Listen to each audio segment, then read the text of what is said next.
শহীদ president Ziaur Rahman ১৯৩৬ সালের ১৯ জানুয়ারি বগুড়া জেলার বাগবাড়ি প্রামের এক সম্ভ্রান্ত মুসলিম পরিবারে জন্মগ্রহণ করেন। ৫ ভাইয়ের মধ্যে জিয়াউর রহমান দ্বিতীয়। ১৯৫২ সালে তিনি করাচি একাডেমি স্কুল থেকে কৃতিত্বের সাথে মাধ্যমিক পাশ করেন। ১৯৫৩ সালে তিনি করাচিতে যে কলেজে ভর্তি হন।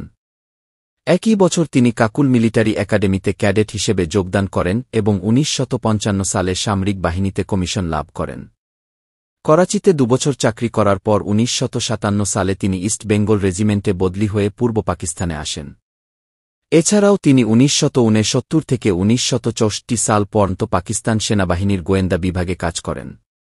১৯৬৫ সালে পাকিস্তান ভারত যুদ্ধে খেমকারান সেক্টরে অসীম সাহসিকতার জন্য বীরত্বসূচক পুরস্কার লাভ করেন।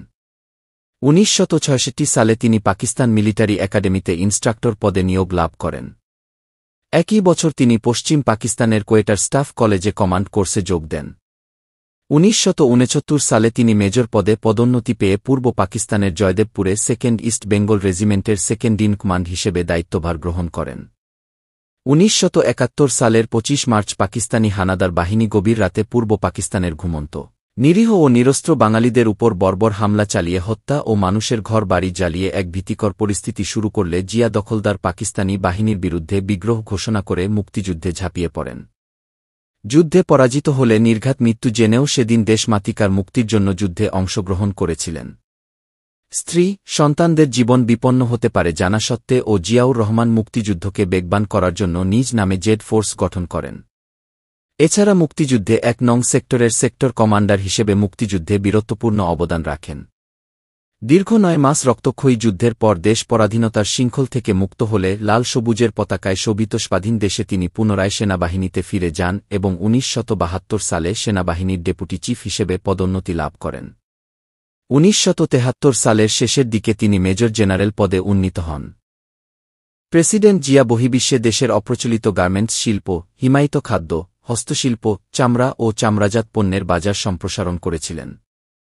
জিয়ার হাত ধরেই গড়ে ওঠা সেদিনের শিশু গার্মেন্ট শিল্প আজ দেশের অন্যতম প্রধান রপ্তানি খাত।